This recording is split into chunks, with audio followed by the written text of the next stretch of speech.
বলে দিলাম, দেখে ওর মুখ বাঁধা। আমার বলছো, হুজুর আপনার টাকাও নেবো, আল্লাহ মাফ করবে। এত বড় অলি দেখ, সব যারা ট্রাক সব থামিয়েছে তাদের টাকা নিয়েছে, না দিলে আবার হাত কেটে দিয়েছে। আর আমারে বলছো, হুজুর আপনার টাকা নেবো, আল্লাহ মাফ করবে। ওর শরীর দেখে টাকা আমি আগেই দিয়ে দিয়েছি। টাকা নিয়ে আমারে বলছো, হুজুর আর কিছু আছে? বলছে আবার কিছু নেই। বলছে আপনি যাবেন কি দিয়ে? এই চুয়াডাঙ্গা থেকে কুষ্টিয়া এত দূর পথ, আপনার তো ভাড়া লাগবে, গাড়ির তেল লাগবে না। ওখান থেকে 2000 টাকা বের করে বলছো, হুজুর এই টাকাটা রাখেন, তেল কিনে নেবেন। ড্রাইভার আমার বলছো, হুজুর ডাকাত হলো, ইমানদার ডাকাত, আমাদের ভাড়া দিয়ে দিল। আর ওই যে রাজশাহীর ডাক্তার, ওকে ইমানদার ডাক্তার, পোড়াটাই বেঈমান। এই জন্য ডাক্তার বানাবেন আপনি, ইঞ্জিনিয়ার বানাবেন, এর জন্য যদি লেখাপড়া করা লাগে, কষ্ট স্বীকার করা লাগে, একটা এসপি বিসিএস ক্যাডার, টিওনো বিসিএস ক্যাডার, বিসিএস ক্যাডার হওয়ার জন্য আপনার ছেলেকে মেয়েকে যদি লেখাপড়া করাতে 10 লাখ 20 লাখ টাকা খরচ হয় ওর পেছনে, আর ওই ছেলেটা যদি শ্রম দিতে পারে পড়াশোনার উপরে, ও যদি ফাঁকি না দেয়, যোগ্যতা অর্জন করে, ওই জায়গাগুলো যদি চেষ্টা চালায় আমি দুর্নীতি মুক্ত করব, ওর পুরাটা জীবনই ইবাদত। তাহলে এই যৌবন বয়সের ইবাদত যারা করছেন তাদেরকে আল্লাহ কিয়ামতে ছায়ায় স্থান দেবে, তাও আরশের ছায়ায় মাছের কলিজা খাওয়াবে। এরকম যুবক দেশে এখন আছে নাকি? আমার ক্ষতি হবে কি কিয়ামতে? আপনি জিজ্ঞাসা করেন, আরে বলে না এইটা, এই জন্য তো বলে ফেলি। যারা বলে না ওই মানুষগুলো আল্লাহর ভাষায় আলেম না, ওরা হচ্ছে জালেম।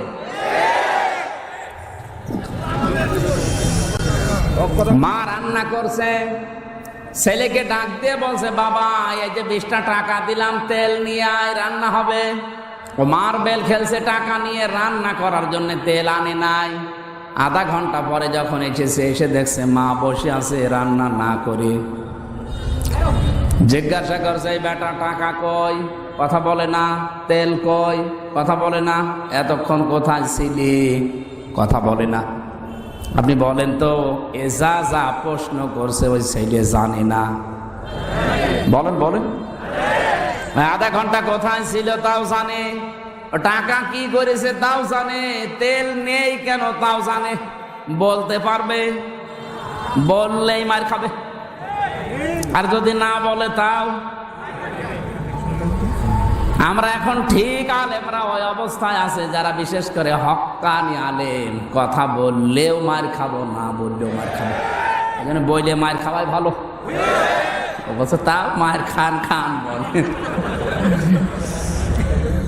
1500 বছর আগে কাফেররা পাগল বলতো 3টা কারণে।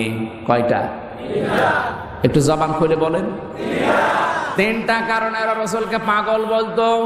1 নম্বরে এমনি, কিসে? কোনো কারণ নেই, এমনি। এমনি কেন বলতো? আমি যদি এখন মাওলানাকে বলি রাজাকার, অনেক কেন বললেন? এমনি। কোনো কারণ আছে বলেন? রাজাকার হওয়ার বয়স হয়েছে।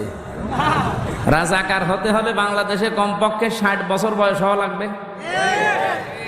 40 বছর তো স্বাধীন হয়ে গেছে নাকি?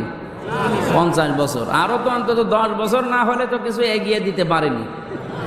তাহলে 60 বছর না হলেও রাজাকার হবে না। এর বয়স এখন মনে হয় 35 বছর। এ কথা বলেন এখন।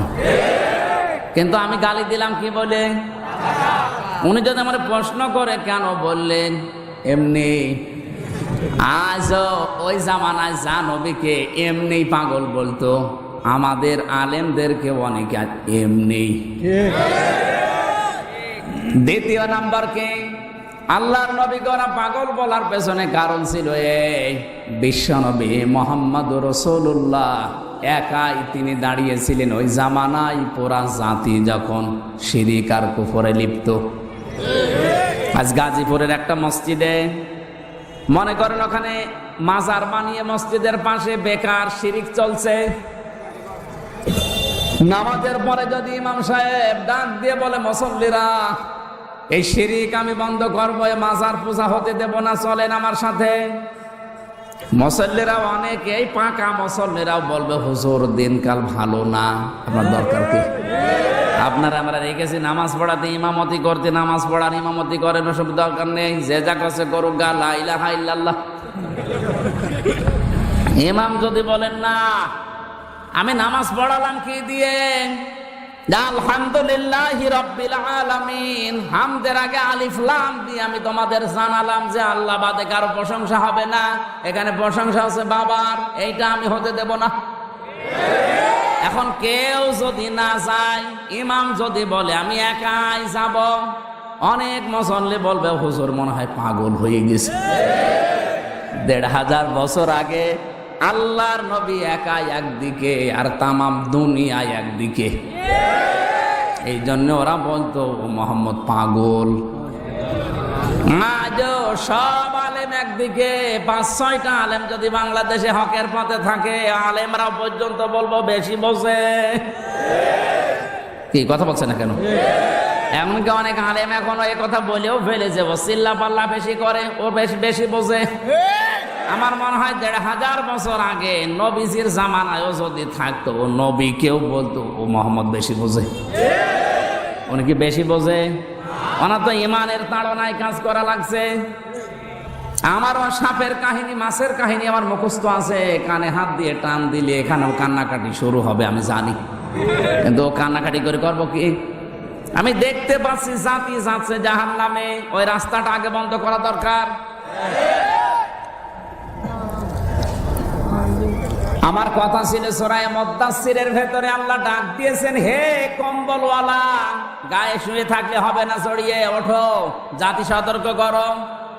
রব্বাকা ফাকাব্বির, রবের বড়ত্বের কথাগুলো মানুষকে শোনাও। তোমার দায়িত্ব পিটিয়ে হেদায়েত করা না, হকের কথাগুলো বলতে থাকো।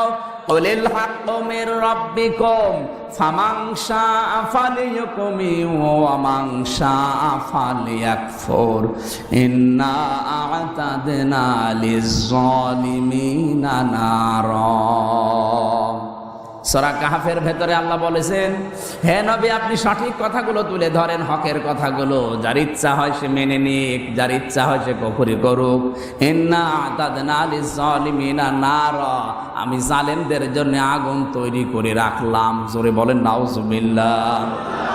এই জন্য আমি বসে থাকতে পারি না, আমি দাঁড়িয়ে গেছি। রবের বড়ত্বের কথাগুলো এখন আমাকে বলা লাগবে। আপনার ইচ্ছা হয় মানেন, না ইচ্ছা হয় কুফরি করেন। আমার আল্লাহ দারোগা পুলিশ করে পাঠায়নি যে আপনাকে পিটিয়ে হেদায়েত করা লাগবে। আমার দায়িত্ব সঠিকটা তুলে ধরা, আর আপনার দায়িত্ব মানা অথবা না মানা। মা রান্না করার সময় মেয়েকে ডাক দিয়ে বলেছে, মা আমি সব কিছু নিয়ে ঘরে গেলাম, এই যে আগুন জ্বলছে আখার ভেতরে, চুলার ভেতরে, এটা তুই লিভিয়ে দিবি।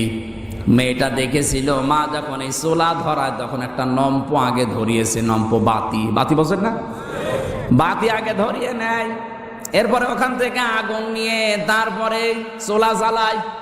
এটা গ্রাম অঞ্চলে করে না? আগে লম্প বা বাতি ধরিয়ে নেয়, ওখান থেকে আগুন নিয়ে চুলা ধরায়, রান্না শেষ হয়ে যায়। ওদিকে বাতি যদি জ্বলতে থাকে, মা হাতের বাতাস দিয়ে, মুখের ফৎকার দিয়ে লিভিয়ে দেয়। কথা বলা লাগবে, এটা ঠিক আছে তো? মা যখন চলে গেছে রান্না বাড়া করে, আগুন দাও দাও করে জ্বলছিল, আগুন লিভে গেছে কিন্তু ভেতরে আগুন নেই। শক্ত আগুন আছে না, কাঠের আগুন গনগন করছে। মেয়েটা মনে করছে আগুন লিভাতে হলে মা যেমন বাতি বা লম্ফ হাতের বাতাস দিয়ে ফো দিয়ে লিভিয়েছে, এইটাও মনে হয় এরকম নিভানো লাগে।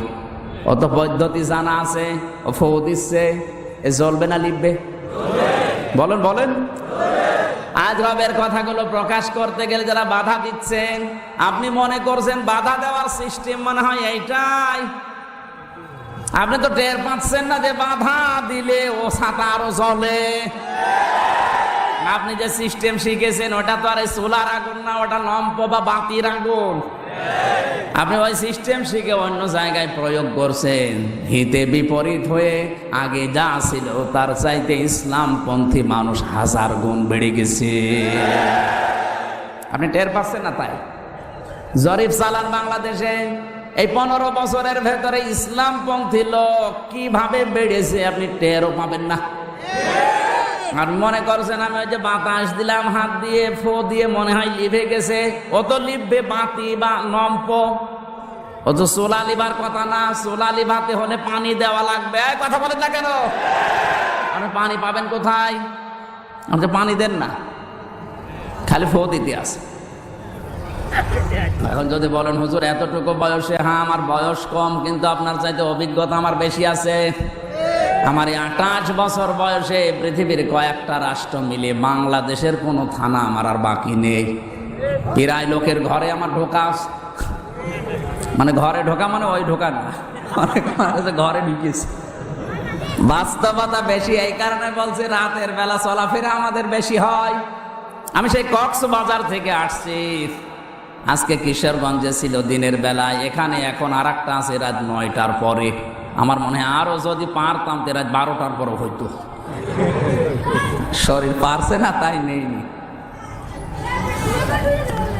রাতের বেলা যারা চলে ফেরে দেখবেন ওদের কাছে 3টা জিনিস রাতের বেলা দেখা হয় বেশি।